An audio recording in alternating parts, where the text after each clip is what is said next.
Glória a Deus, a paz de Cristo a todos, amém? Louvado seja o nome do Senhor Jesus, que bom que você veio, que bom que nós vamos estar hoje continuando a palavra, a mensagem que começamos semana passada. Para você que esteve aqui, você sabe do tema que nós estamos tratando, e para você que nos visita, ou que não esteve aqui na semana passada, nós estamos trabalhando sobre esse tema que está bem aqui atrás de mim, o chamado para uma vida missional. Falamos na semana passada o significado desta palavra e o projeto de Deus para nossas vidas sobre esse assunto. E hoje nós vamos estar continuando, e eu quero ler com os irmãos, Atos capítulo de número 1, aquele que puder me acompanhar. Vamos ficar de pé todos, em nome de Jesus. Reverência à palavra de Deus. Se você não puder, não há problema, sentado também você está reverente ao nosso Deus. Palavra de Deus, Atos capítulo de número 1, o versículo número 2, diz-nos assim, a poderosa palavra de Deus: mas recebereis poder ao descer sobre vós o Espírito Santo, e sereis minhas testemunhas, tanto em Jerusalém, como em toda a Judeia, Samaria e até os confins da terra. Oremos ao nosso Deus. Pai, em nome de Jesus. Obrigado, meu Deus, porque fomos alcançados um dia por esta palavra, Pai. Alguém, meu Deus, saiu de Jerusalém. Alguém, ó Pai, decidiu obedecer à ordem do Senhor de evangelizar, de falar do teu amor, de falar dos projetos do Senhor. E esta palavra, meu Deus, chegou à nossa vida, chegou à nossa casa. E hoje nós estamos aqui, meu Deus, salvos, porque recebemos o Senhor como Salvador das nossas vidas. E hoje estamos aqui, Pai, pedindo que o Senhor nos ajude a ser mensageiro destas boas novas, desta palavra, que possa arder no nosso coração, meu Deus, o desejo de falar da paz que o Senhor tem para dar, do amor, meu Deus, que sobressai os outros amores, de falar, meu Deus, ao homem caído que o Senhor ainda o levanta, que o Senhor ainda tem planos e projetos. Papai querido, ser conosco, ajude-nos nessa noite, em nome de Jesus Cristo.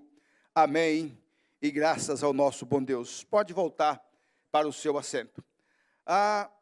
Nós estamos falando sobre o chamado para uma vida missional.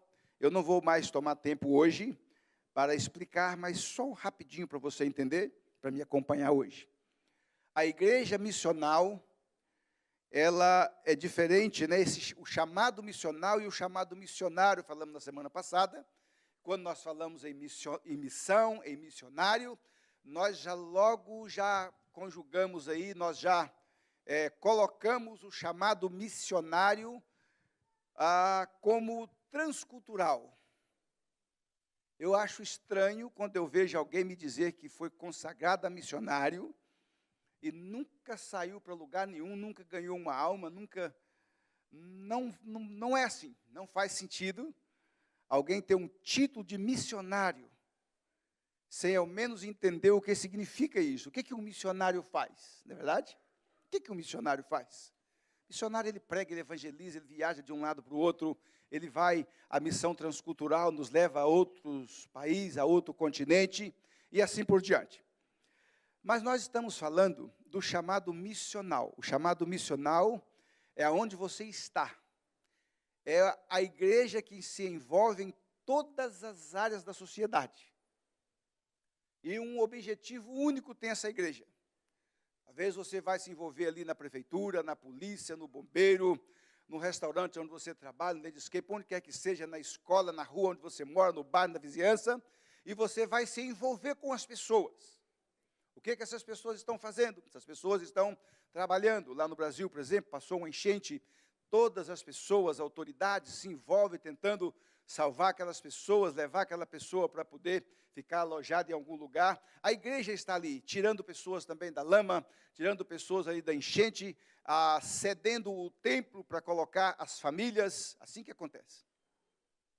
E de repente vem uma dificuldade, falta alimento, e o governo começa a fazer ali um meio de alimentar o povo, e a igreja também entra aí com aquelas, chama bolsa, parece, se não me engano, como é que chama? Cesta, perdão. A cesta, e a igreja entrega cesta e distribui na cidade para as pessoas. A igreja envolve ali. Mas a igreja tem um projeto com isto. Leva ali a cesta, mas aproveita a oportunidade para falar do amor de Cristo, para falar da grandeza. Tem que ser um pouquinho discreto também. Lembra que na pandemia, alguém aqui da nossa cidade pegou algumas cestas e levava a cesta e o outro ia atrás filmando. Olha, a igreja está ajudando, olha, nós estamos ajudando. Recebe aí, fala alguma coisa, meu filho. A pessoa está ali morrendo de vergonha, chateado com a vida, ainda tem que passar por outra vergonha. De ser exposto depois. Não há necessidade de ser assim, não, tá certo? Não precisamos de fazer assim. Mas nós nos envolvemos aí. E nós temos um objetivo. O objetivo é ganhar uma alma para Jesus. A igreja precisa de fazer isso em todos os lugares onde nós estivermos. Isto é o trabalho missional da igreja. É a igreja ativada, é a igreja ativa, é a igreja viva, é a igreja funcionando em todas as áreas da sociedade. Que coisa linda! Evangelizando. E eu tenho certeza que você vai se despertar nesse sentido. Eu estava aqui, durante a semana eu faço visita, pessoas que visitam a igreja, a gente visita a casa dele depois. Algumas pessoas também nos ligam e nós vamos até a casa, e ali nós visitamos, e aí chega o dia de culto, eu fico ali naquele cantinho olhando. De vez, aí eu olho, a pessoa entra pela porta. Há pessoas que nós visitamos, há pessoas que nós ajudamos, há pessoas que nós falamos da bondade de Deus, do amor de Deus. Irmãos, que coisa maravilhosa. Eu me alegro quando eu vejo, falei, amém. O irmão chegou na igreja, ou o irmão ainda que não é irmão, mas vai ser irmão. E eu vejo ele passando por ali, procurando uma dessas cadeiras para sentar. Na quarta-feira nós temos espaço, no domingo está cheinho, e os obreiros acomodam ele num cantinho aí. E de repente eu localizo ele, feliz, chegou na casa de Deus. Isso alegra o nosso coração. Existe algo dentro de nós que parece ser ativado quando isso acontece. Eu estava lendo algo sobre algumas químicas que o nosso cérebro aí, ele distribui para o nosso corpo. Às vezes a pessoa está com raiva, tem a química da raiva, ele está triste, tem a química da tristeza, e aí vai por dia, e assim vai. E todas as vezes que alguém chega lá na nossa igreja de Bissau, na África, esse dia nós estamos falando, aliás, nós falamos sempre da África, mas hoje, esses dias o nosso pastor lá de Guiné-Bissau está conosco. Eu faço questão de estar sempre falando que tem a pessoa nos visitando ou nos assistindo. Está conosco aqui o nosso pastor, Patrícia, ele que cuida da nossa missão ali em Guiné-Bissau, guineense, africano, mandiaco, menino de Deus. E quando os irmãos chegam lá na África, uma das coisas que nós ficamos impressionados é a alegria dos africanos. Já tem 22 anos que eu estou ali com eles. Eles entram no culto diferente de nós. Problema em casa, mais do que você. Dificuldade na família, em casa, mais do que nós. Mas parece que quando eles vão para o culto, eles deixam os problemas. De vez em quando eu vejo aqui alguém abrindo o culto e fala, irmãos, hoje nós viemos para aqui, deixa os problemas para depois. Constantemente eu vejo alguém aqui desse altar falando isso. Irmãos, vamos louvar a Deus, vamos adorar a Deus. Ouve a mensagem, deixa os problemas para amanhã. Mas às vezes nós não conseguimos fazer isso. Parece que os africanos conseguem fazer isso. Quando eles entram no culto, o problema fica lá fora. Depois do culto, eles se encontram novamente. Mas é uma alegria não ver ninguém parado na hora do culto. E eu lendo, Guiné-Bissau, pelo menos, é a terra do caju. Caju é que move praticamente a economia da Guiné-Bissau. E diz que aquela castanhinha do caju, ela é fundamental para ajudar também a despertar aí essa química da alegria. Então, os africanos já são alegres por natureza, ainda comem o caju para ajudar. Eu vou ter que trazer aqui uma sacolinha de caju para cada um, para nós nos alegrarmos, né, com o caju, pelo menos, se o pregador não está conseguindo alegrar o seu coração. Mas, amados, quando nós ajudamos alguém a sair da dificuldade que ele está, esse é o trabalho da igreja, seja qual for. Aí nós vimos essa pessoa chegando na igreja, talvez você não tenha ainda, não teve ainda essa experiência, mas você vai ter em nome de Jesus. Nós vamos fazer esse trabalho. Eu me lembro, não faz muito tempo, nós estávamos construindo aí o apartamento ali atrás, na casa da igreja, e quase todas as empresas que trabalharam ali são de crentes. Até a fundação, uma equipe americana que fez ali, mas crente também. E assim vai, o eletricista e os carpinteiros nossos e os que vieram, tudo crente. Eu estava ali no meio deles trabalhando, e de repente eu cheguei lá, um jovem trabalhando sozinho ali, e não era crente. Comecei a conversar com ele, o irmão dele saiu e falou, não, meu irmão não é crente não. Falei, oh, glória. Fui trabalhar do lado dele. E ali nós começamos a falar do Brasil, tomamos café junto, mas não demorou 10 minutos, nós já estávamos falando de Jesus. Primeiro dia, não quis apertar ele muito também, falei, amanhã ele vai voltar, o serviço não acabou. Mas aí eu já fui orar por ele em casa também, falei, Senhor, me dá aquela alma. Impossível que esse rapaz vai entrar dentro da casa e vai sair do mesmo jeito. Irmãos, não demorou muito. Aquele homem chorando aqui na frente, aceitando Jesus. No mês seguinte, a casa já estava pronta, alguns meses depois, 2, 3 meses, e eu fiz o casamento dele lá dentro daquela casa. E o batismo veio logo em seguida, nós batizamos ele e a esposa. Hoje ele é aluno aqui do nosso curso de teologia com o presbítero Clóvis, que é o nosso professor. Que coisa linda! Mas tão rápido assim, tão rápido assim. Menino crente hoje. O irmão dele que era crente, talvez ele esteja me ouvindo aí. Hoje é ele que prega para o irmão. O irmão está precisando de aprender com ele. E ele hoje é o crente da família. Ele hoje é o pregador da família. Ele hoje é aquele que traz a Bíblia para a família. Aqui, os parentes lá no Brasil. É isto. Às vezes, nós negligenciamos essa parte de envolver a pessoa com o Evangelho. Irmãos, seremos cobrados. Seremos cobrados. Olha, muitas vezes, Deus desvia alguém do caminho. Deus desvia alguém do trajeto dele. E coloca no seu trajeto. E coloca no seu caminho. Só para que você evangelize essa pessoa. A notícia triste é que às vezes nós deixamos ele escapar. Nós não entendemos o que Deus fez para que essa pessoa chegasse perto de nós. O trabalho que Deus teve de mover circunstâncias para que essa pessoa cruzasse o nosso caminho ou ficasse perto de nós por um período de tempo.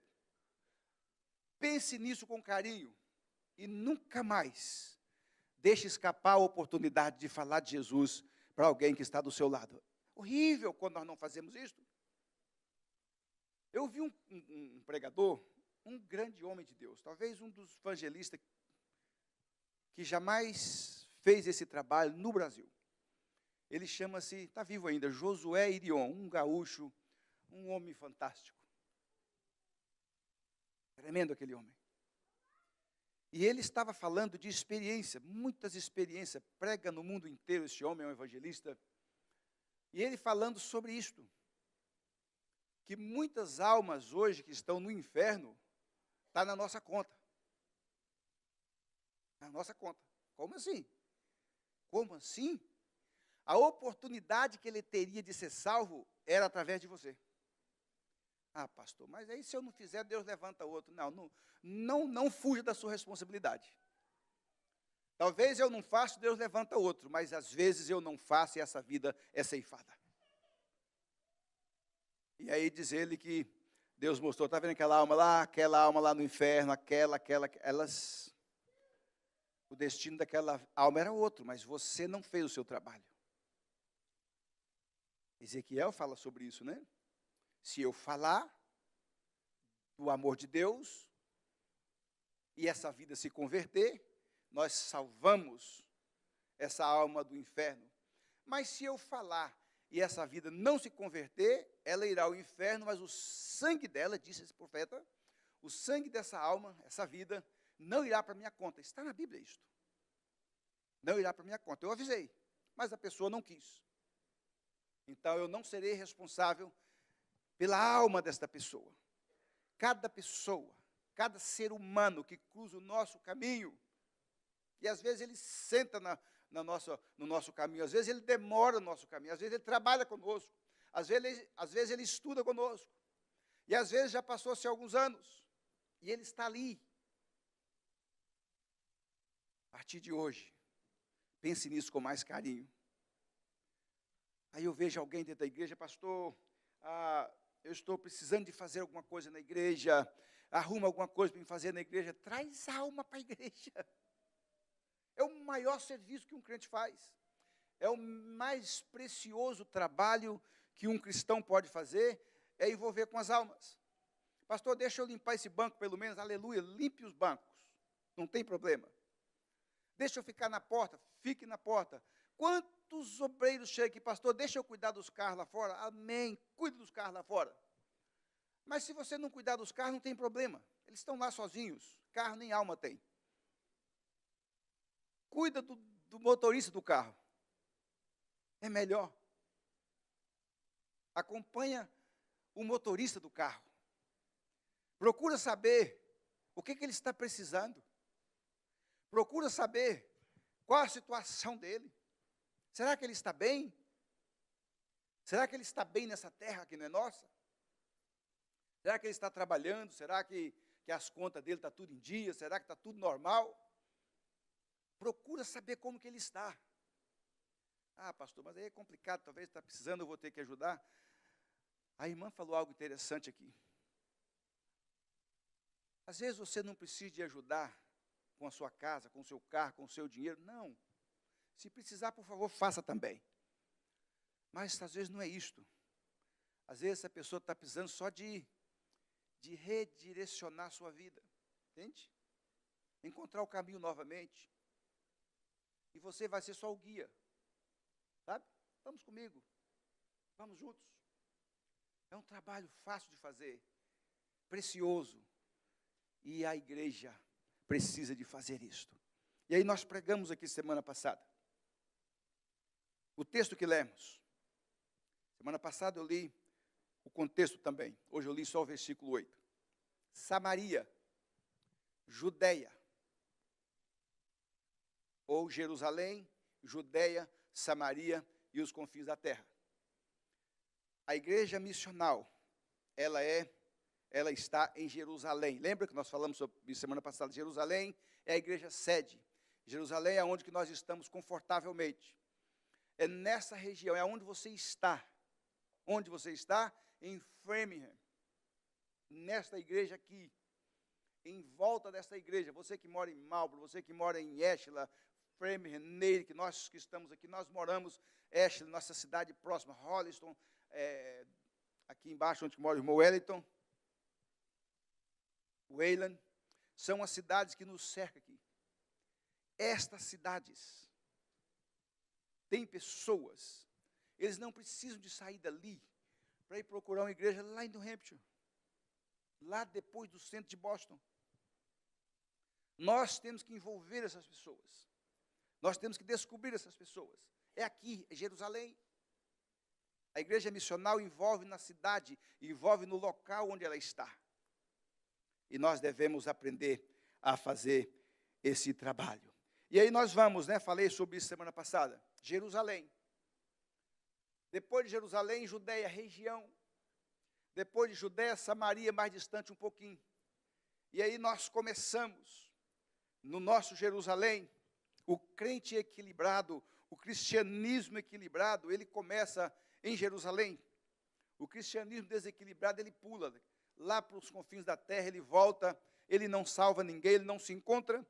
Mas o cristianismo equilibrado, a igreja sede, os africanos chamam a igreja mãe.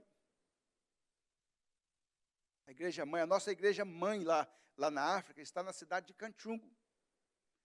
Canchungo é a nossa sede lá em Guiné-Bissau. Ali é a igreja mãe.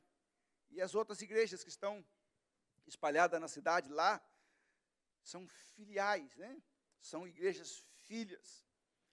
Se nós não nos fortalecermos ali em Canchungo, onde está a nossa base, fica difícil de cuidar dos filhos, das igrejas filhas. E aqui, então, aqui onde nós estamos, aqui é a mãe maior.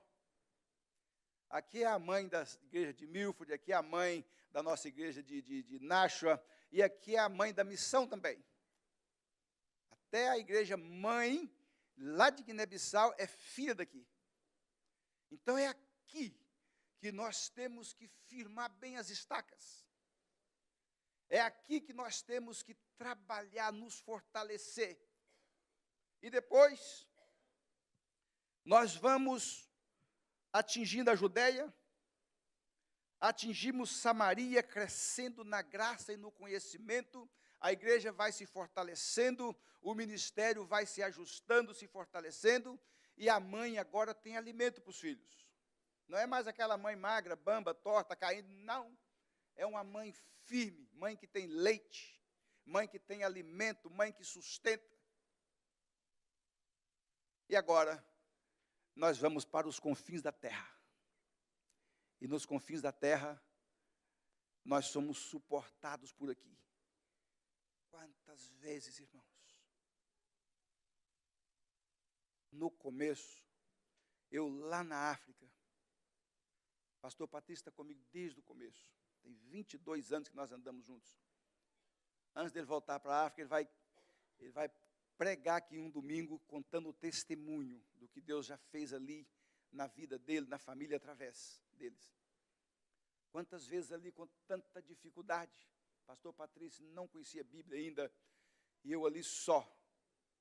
Eu tinha certeza, sabe, convicção, ministrado pelo Espírito Santo de Deus, que a igreja mãe aqui me sustentava lá com oração, que é algo precioso.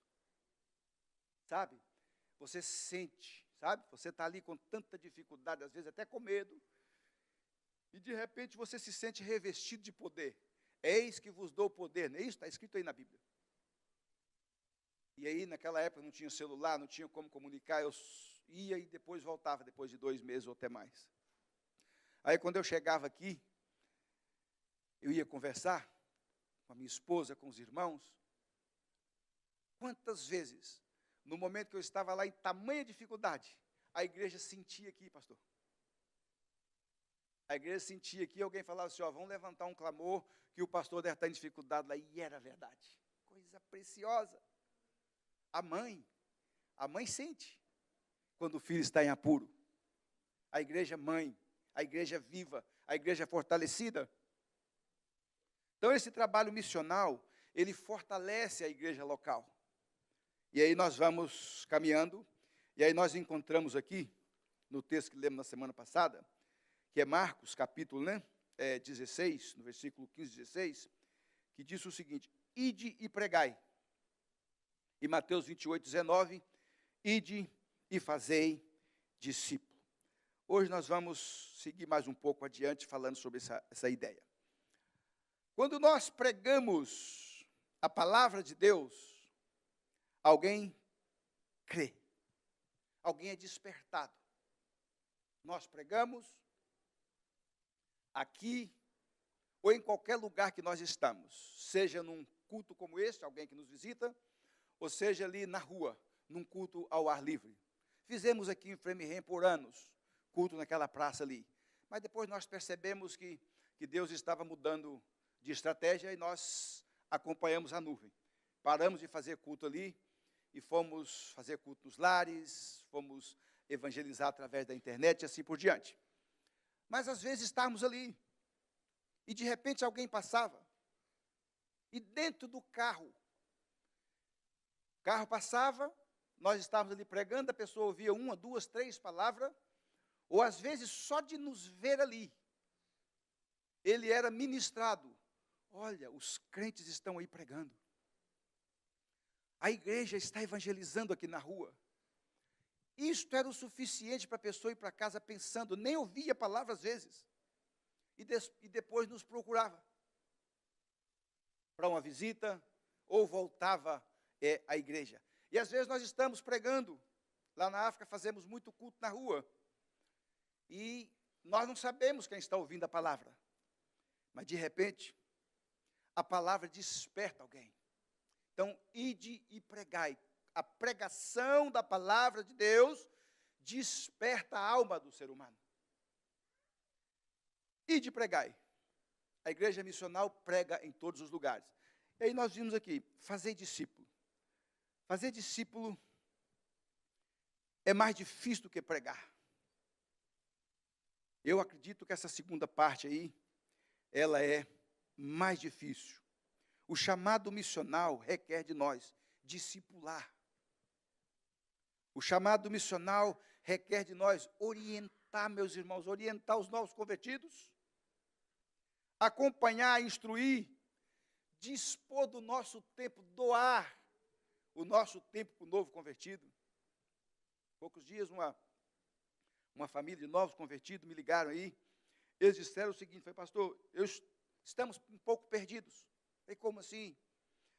É o seguinte, tínhamos uma amizade, estávamos bem entrosados ali no mundo, e agora nós estamos na igreja, não conseguimos entrosar ainda com a igreja, estamos meio que perdidos. Não queremos voltar para o mundo, mas também chega de tarde, não tem ninguém para conversar, não tem nada para fazer, o que nós tínhamos costume de fazer não dá para fazer mais. Falei, está vendo? Cadê a igreja? Nós temos que conversar com essas pessoas, nós temos que visitar essas pessoas. Nós temos agora que ser as novas amizades deles, os novos companheiros deles. Mas chega de tarde, depois de um dia de trabalho, ninguém quer ser amigo de ninguém. Esse que é o problema. E se alguém quiser ser seu amigo, é só no text message. Como é isso? É complicado esse negócio. E aí a pessoa fala para mim assim, estou com 10 mil amigos. 10 mil? 10 mil amigos. Na rede social. Você não tem nenhum amigo. Você sabia que é falta de amizade que faz a pessoa arrumar esse monte de amigo aí? Uma vida bem vivida, do começo até os seus 90 anos, o máximo que ele consegue fazer é 400 amigos, quando faz muito. Média. Desses 400 amigos, preste bem atenção nisso, isso é pesquisa. Desses 400 amigos, 30 se tornam amigos verdadeiros. E desses 30, diz que mais ou menos 6 você pode contar com eles. Já pensou? Isso é numa vida inteira. Aí você começa a pensar, mas quem fez essa pesquisa? Bom, faz a sua aí. Quantos amigos que você tem? Mais que 400? Acredito que não tem. Aqui na igreja nós não temos 300 pessoas, talvez nem todos aqui são seus amigos. Você nem conhece todos. Ah, só na minha família tem uns 300. Você nem sabe onde eles moram mais, já se perderam, ou talvez já brigou com a meia dúzia deles também. Amigos, companheiros, de 400 cai para 30, de 30 cai para 6, e se não vigiar, escapam uns 3 aí desses 6 ainda. Aí o camarada fala assim, estou com 10 mil amigos na rede social.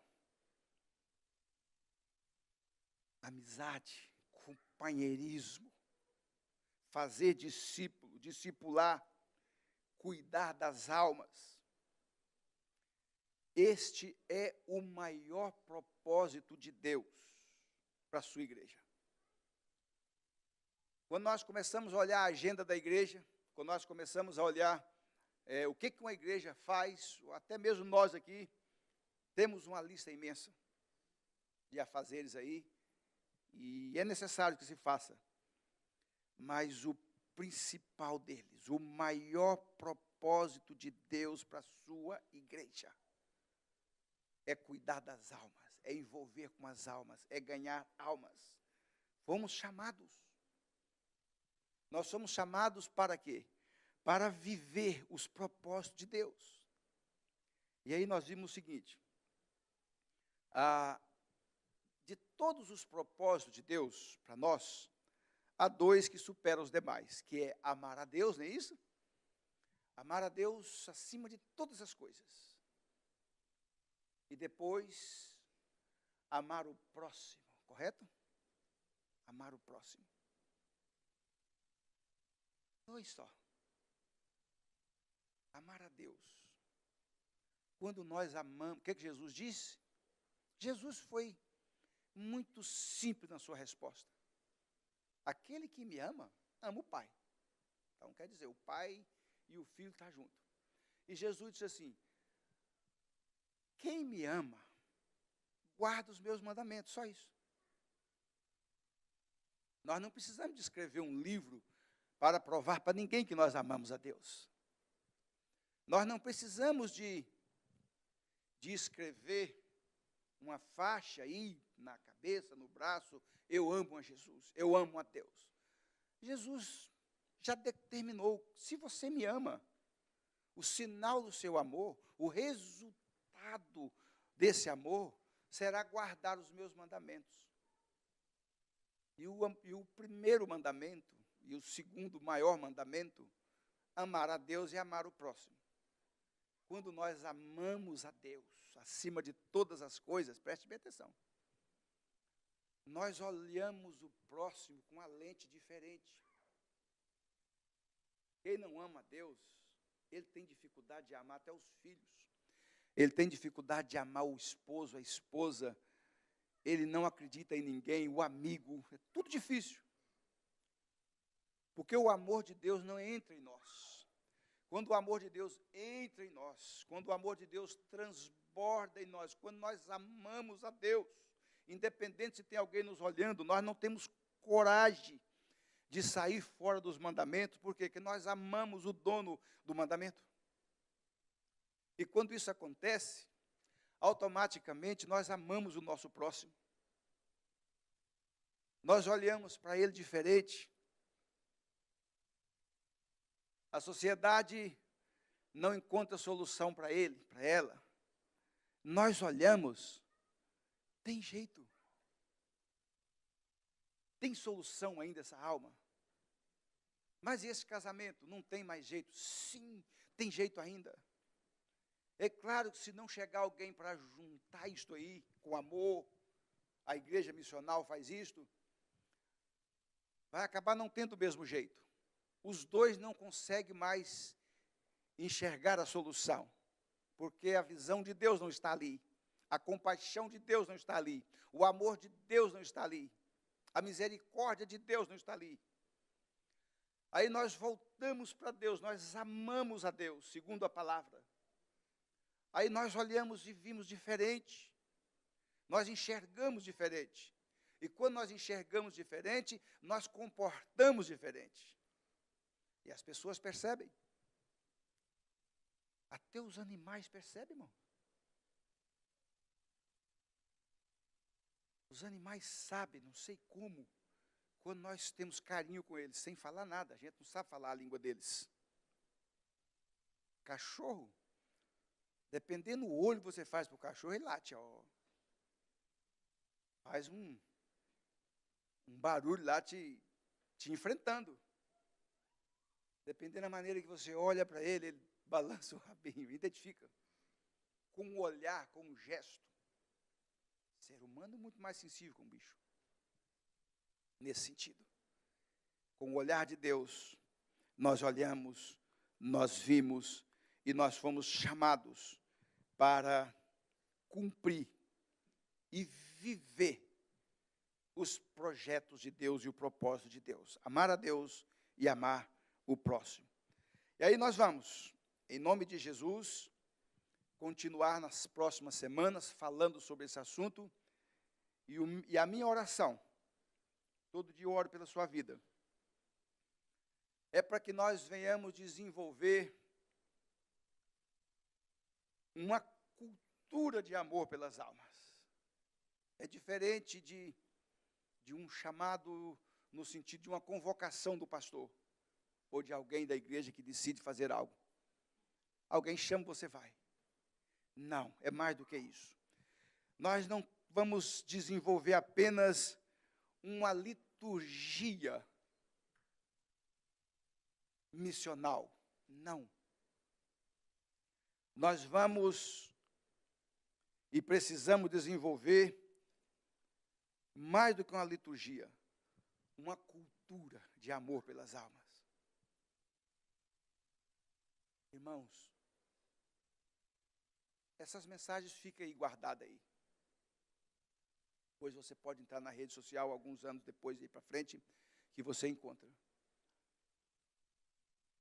Você vai lembrar, se você não lembrar, você vai no YouTube, que você acha. O que eu estou te falando aqui hoje.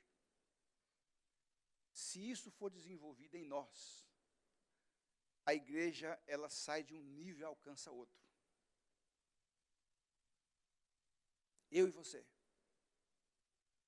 Nós vamos, em nome de Jesus, eu já conversei, alguns dos nossos pregadores já estão estudando sobre esse tema, vão pregar também sobre esse tema. Nós vamos insistir com você. Não é possível que alguém vá para o inferno debaixo dos seus olhos. Não é possível que alguém que está em tamanha dificuldade aqui na cidade de Framingham, e você sabe, e você não vai fazer nada. Cadê o amor ao próximo? Quando nós não amamos o próximo, é porque o amor de Deus também não está em nós. Isso é que é triste.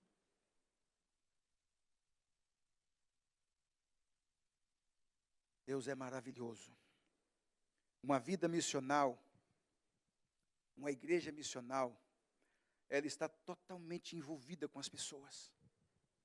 Entende? Comunhão. Nós vivemos em comunhão. Nós nos alegramos juntos. E é interessante observar que é na comunhão que nós expressamos o amor de Deus. Nós, evangélicos, cristãos, nós descobrimos o amor de Deus aqui na Bíblia. E através da nossa própria oração, da nossa busca, nós envolvemos com esse amor, recebemos esse amor, participamos desse amor. Mas quem está aí fora, não lê Bíblia, talvez nem gosta da Bíblia, talvez nem gosta muito de um crente que mora próximo, que não é um crente missional. Somos nós. É a nossa comunhão com Ele. É a nossa aproximação dEle. É que será expressado o amor de Deus. E é interessante observar isso aí. E eu já olhei, o meu tempo já está terminando. E a preciosidade disto é que qualquer um de nós podemos fazer isso. Nós temos aqui um curso de teologia, não é qualquer pessoa que consegue dar uma aula ali. Nós temos aqui um grupo de louvor, não é qualquer um de nós que conseguimos cantar aqui. Tem alguém que trabalha transmitindo isso aí, leva essas mensagens para várias plataformas aí. Não, alguns de nós não conseguimos fazer isso. Não conseguimos enviar. Como é que passa? Como é isso? Não conseguimos. Então, um cuida desse teclado, o outro cuida dessa câmera, o outro cuida da comida que faz aí, o outro canta, o outro ensina na teologia. Cada um tem a sua área em que ele pode ser útil. Só que A evangelização, o falar do amor de Deus, não é um grupo só que faz. É todos. Qualquer um pode fazer isso. Que lindo isto. O que não faz está negligenciando o seu chamado. Qualquer um de nós, do pequeno ao maior, do mais intelectual ao menos, aqui desse grupo, nós temos condições de fazer isso. É Deus que faz através. É só dar um passo, Deus vai conosco. É só começar que o Espírito Santo de Deus nos ajuda. Toda a igreja fazendo isto, meu Deus. E aí, pastor? Aonde nós vamos pôr tanta gente? Preocupa com isso não. Isso aí tem um outro grupo de pessoas aí que arruma lugar para esse povo. Tem um outro grupo aí que cuida disso. Constrói igreja, compra outro templo. Não é o problema. A igreja ativa, a igreja viva. Quando alguém começa a questionar que não tem oportunidade, aí eu levo ele para conversar ali no escritório e falo assim, você tem oportunidade. Você está jogando fora a sua oportunidade. Já estou aqui na igreja tem 2 anos, nunca preguei aí. Você nunca entrou com um visitante que tem hoje, como que é isso? Você quer pregar para mim? Então senta aí, vamos embora nós dois. Prega para mim então. Prega para o ímpio. Prega para o desviado. Traz ele para a igreja, envolve com ele, toma um café com ele. Fala das maravilhas do Senhor para ele. Você nunca mais vai ficar reclamando que não tem oportunidade. Porque essa doença da falta de oportunidade, ela vai ser suprida pela graça de Deus. Ela vai ser suprida pela a maravilha que é gerar um filho espiritual. Quando você vê alguém entrando naquela porta ali, você, foi eu que busquei. Foi eu que orei com ele. Foi eu que falei para ele que ainda tinha jeito.